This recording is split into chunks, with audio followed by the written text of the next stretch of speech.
Hey guys, it's Comic Quiz, here bringing you another comic review, and today I'm going to be doing Uncanny X-Men issue 4.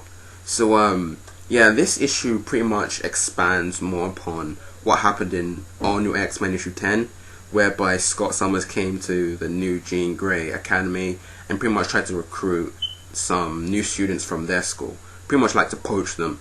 So this issue pretty much expands upon that. It takes place, well, it starts exactly when he arrives at the Jean Grey school, but for the most part, most of this issue deals with what happened on the side while he's talking to Kitty and Wolverine and stuff. This takes place when what happens on the side. So most of this issue has to do with Emma Frost pretty much trying to recruit the Stanford sisters, or the Stepford sisters, I'm not pretty sure what their name is, those three psychic girls. So yeah, it's pretty much her trying to recruit them. We see that she's talking to them psychically, saying they're pretty much angry at her for something, or maybe it's because she left them or something. And they realize that she doesn't have her powers anymore. So they try to use this to their advantage, try to make her feel bad by reading her mind, pretty much trying to exploit the fact that she doesn't have her powers anymore, pretty much trying to make her feel bad. But then they find out that she had her powers stolen by Scott when he was possessed by the Phoenix. So they start feeling bad. They're like, alright, we're sorry for doing this to you. So then yeah, this pretty much opens up the doorway for her to try and recruit them. You start to see her way of things.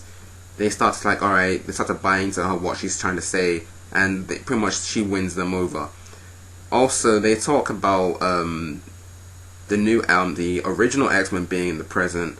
She talks to them about what their views on this thing is, and they pretty much tell her that everybody tries to make out, all the teachers anyway, try to make up they're not really there. Even though they know that they're there, they don't talk about them at all. They're pretty much separate from the main students. And I also mentioned about Jean Grey, how she's kind of a disappointment because everybody made her out to be such this great sidekick and everything, but she's not really living up to the expectations of what everybody's been making her out to be. And that they read her mind and stuff, but she doesn't even realize it and stuff. But Emma tries to tell them that, alright, be nice to her, don't do anything to upset her, because she's still young, she hasn't really mastered her psychic abilities yet. So yeah, then this cuts back to the new Xavier school, where Cyclops and Magneto are the place they're running. Then we see the four students that are there. We see their interactions between themselves. Pretty much just getting to know each other, pretty much. Also, what else happens? They after they pick their rooms, because they start trying to pick the best rooms for themselves. After that, they all get caught in the danger room, and they pretty much have to work their way out of it, but they pretty much fail at it. But this time, when they're stuck in the danger room, Magneto, Scott, and all them, they come back, because this was during the period where Scott said he'll give him some time to think about his offer and he'll come back. So during that time when he came back, they saw them fail woefully at the danger room simulation, and he ends the simulation pretty much and tells them that they're going to go back in a minute, so you pretty much don't wreck anything, don't make sure people don't know that we're here, because no one can know that we're here. And during this time, one of Scott's team members, Ileana, she pretty much starts freaking out. Then something happens to her, she starts being engulfed in fire, then she disappears for a minute, but then she reappears, and then we don't know what's happened to her really, but Scott's like, alright, you go call off, I'll come and talk to you in a minute. So yeah, then we get more interactions between Scott's students. We see that some of them are having kind of a bit of doubts about Scott, thinking that what is he really up to, what are his motives. So then by this time Scott comes back again from his second trip, and he brings back the new students is pretty much poached from the X-Men, and we find out the guy who pretty much left, the member of the original X-Men who went with Scott, was actually Angel. And not a lot of people were speculating that it was probably Jean, because Jean's pretty much been acting like the new potential villain, if you will. So then we find out, no, it's Angel who's left, which is kind of strange. I mean, of all people to leave would be Angel, but I mean, why?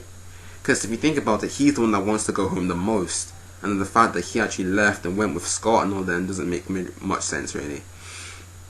So yeah, we know that. So now Angel, he's part of Scott's team, as well as the Stanford sisters, as we saw in issue 10, if you read of All New X-Men.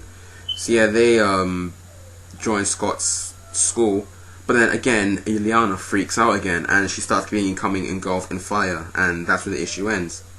So yeah, overall, this was not much really. Like I said, it just expands more on issue 10 of All New X-Men, but adding some new things that we haven't seen yet, like the students at Scott's school, their interactions with each other. And also, I've got to say, to be honest, their powers aren't really impressive, to be honest, except for maybe that this healing guy. Apart from him, and then this girl, her name's Eve Bell.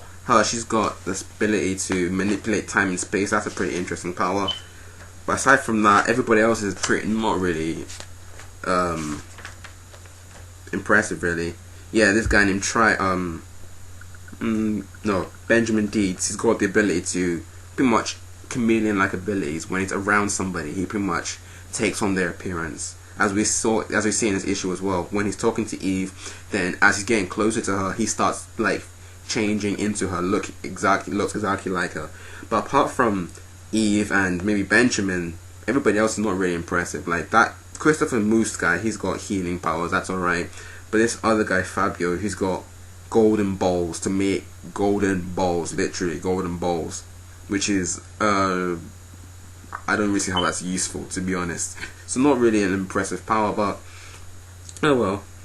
So like overall, I'll give it a 6.5. Not really special issue, but we find out who leaves the original X-Men to join Scott's school, because we were all speculating that was Jean, and that's pretty much why I picked up this issue, because to find out who would join Scott and his new X-Men. So yeah, like I said, I give it a 6.5. Nothing really special, but a bit interesting to see. I find out what Angel's motives for leaving. Why would he leave? Because of all of them, he was the one that wants to go home, not stay and mess around with the present. So I would like to see what's going to happen with this. Yeah, that's it for this review, guys. Thanks for watching. Hope you enjoyed. Don't forget to subscribe to my channel, like this video, favorite, and share it with your friends. And tell me what you thought about this issue down in the comments below. This has been Comic Quiz, signing out, guys. See you next time.